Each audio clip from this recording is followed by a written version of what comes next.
Hello, this is Sierra, and welcome to another video. Today we're doing another short story of the Clockwork Chronicles that occurs after the books. This one, as you can tell from the title, is something that I've been attempting to do, but was struggling in doing because originally it was part of the story, but then I scrapped that part of the story. It still technically happens during the book, but it's never clear when it happens. Like, it could have happened during the books, but it most likely happened outside the books because it's a Dan perspective, not a Stampy and Stem perspective. Like, they don't know any of the characters that are gonna pop up except Dan, obviously. But yeah, they don't know anything about this, so until now, you are about to get something that originally was in the very early drafts of the story. That's kind of cool.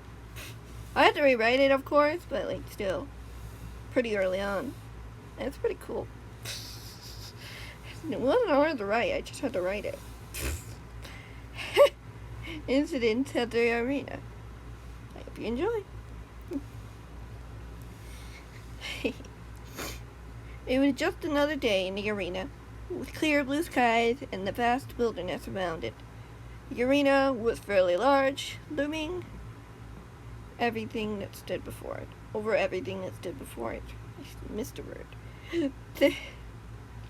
It was a place where challenges were taken up, where battles were fought, and where the chances of objects called lucky blocks would be in their favor. It was a place full of action and excitement at every turn. A place where people were foretold to become heroes of an unforgettable tale. Well, I'm sure that's what the builder of the structure would probably want you to think anyway. The area appeared to be quieter than the usual as two figures could be seen wandering around, gathering materials. One was of a tall man that appeared to be in a dark gray armor, his face completely hidden except for glowing crystal blue eyes. There was no confirmation of what was inside that armor, whether it was a man, or a machine, or a formidable creature forgotten by Tom. Hey, I had to. The other figure was that of a young woman with light caramel brown hair that curled down to her back. She wore a pink lace dress with bright pink bow in her hair. Her bright green eyes were full of excitement. No doubt something very exciting was about to happen that day for these two friends. It felt like an hour had passed before the two met up again, preparing for the challenge that had been decided they would do. They were planning to battle a formidable beast that had only been foretold in legends.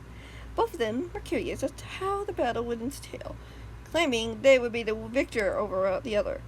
However, it truly did not matter who won or lost. They were just two friends having fun.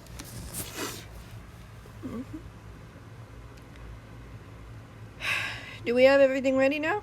The armored hero asked the young woman, who had just about finished with furnishing the armor she had purchased. I believe so, she said simply, with a mischievous smile that finished what they were doing, heading into the arena, feeling of epicness clearly in the air. And are you ready for this, Jen? The man, whatever it was, asked. I am if you are, she said cheerfully, extending a large enchanted blade that was almost twice as tall as she was. She still held it effortlessly, though, appearing fierce, even in her short stature. Then let's do this, the armored figure replied. Then he went over to press a button that he had been told would summon the beast. Of course, I have to take care of the beast. For a moment, nothing happened. As the armored form stepped back, readying his blade cautiously, through. Suddenly, the ground began to shake under their feet, as a roar erupted through the air, and they looked up to what appeared to be a giant mutant mutated serpent rose from the sky, hurled towards them. Get out of the way! Tom shouted. They both ran in opposite directions, and the gigantic beast landed on the ground, all four of its scaly feet, towering over them with red fury eyes, full of love and eternal flame. This thing is huge, Jess said in amazement, watching as the beast raised its head to let out another ferocious roar. First one to slay the beast wins.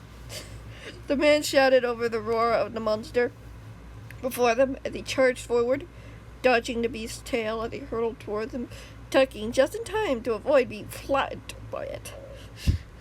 They said nothing for a long while as they attacked the beast from different sides, trying to locate weak spots and vulnerabilities to target. It seemed to last for an eternity when the charade was interrupted and they heard the sound of dispensers being triggered from above. What is?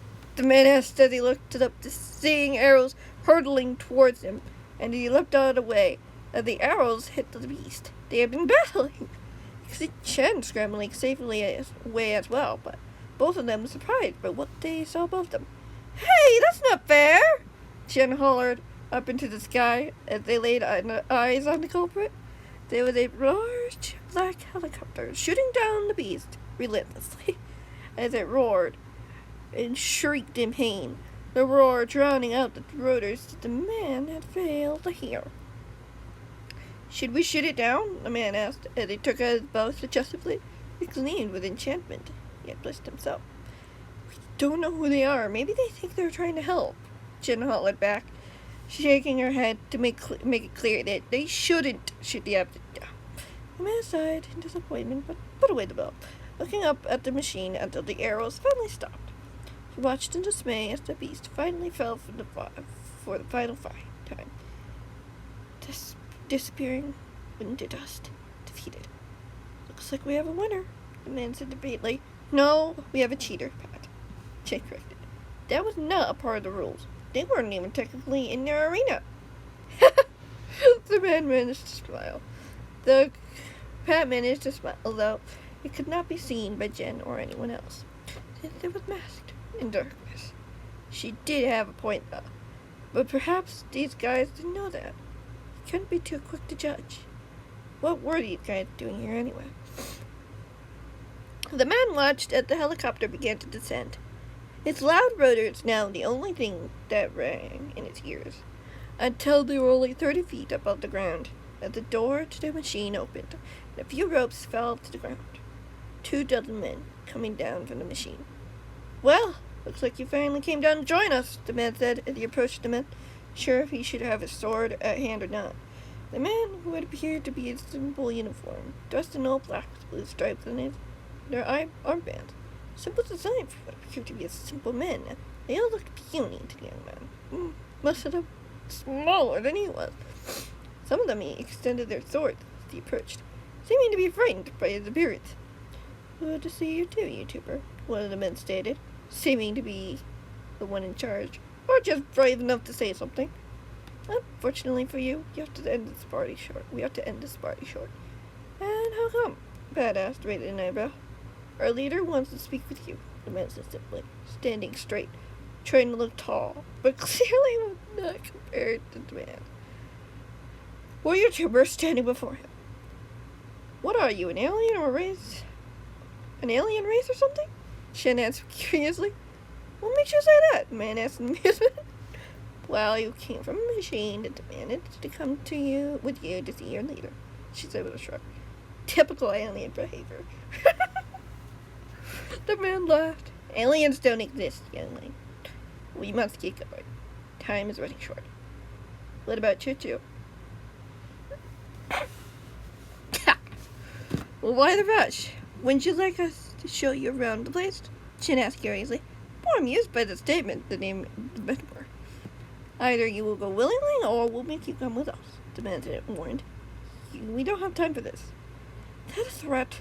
Pat asked, taking out his blade, standing his ground. I'm sure it sounds like one, doesn't it? The man sneered. It's not that hard to figure out, Timber. Our leader wants to speak with you. Nothing more. promise. I highly doubt that it's that easy. A voice stated from behind them as Pat looked over his shoulder wearily. Standing by the doorway was a young man who stood tall and firm. He wore what appeared to be a white tee and blue jeans. His brown hair flat against his face as he brushed it away. His brown eyes gleamed. His face that was firm and ready. "Do you know these guys?" Pat asked him in surprise. "Fortunately, I do," the newcomer said. "And they're not good news." "Right," Pat nodded, looking back at the men who all looked rather disappointed. "You've got a lot of questions to answer once this is done." "Planning on it," a man said matter of fact. As he stepped forward to stand on one side, Jen went to stand on the other. "Name's Dan, by the way.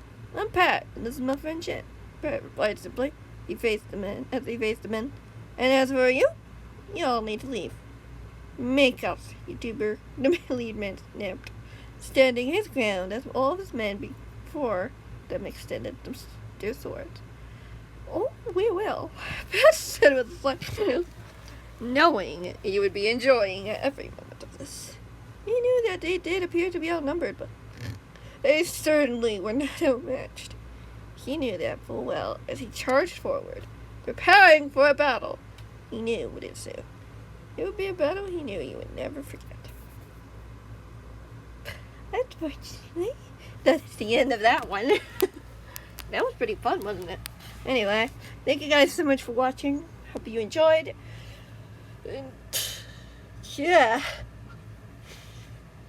Giger's not the only alien we know of. Yeah. Claiming aliens don't exist. Except they passed an alien UFO so many times in the lovely world. I wonder. Never mind. Not important. It's just a fun gag. I don't even know what I'm saying. Anyway, thank you guys so much for watching. Hope you enjoyed. And I'll see you in the next one, whenever that might be. Goodbye.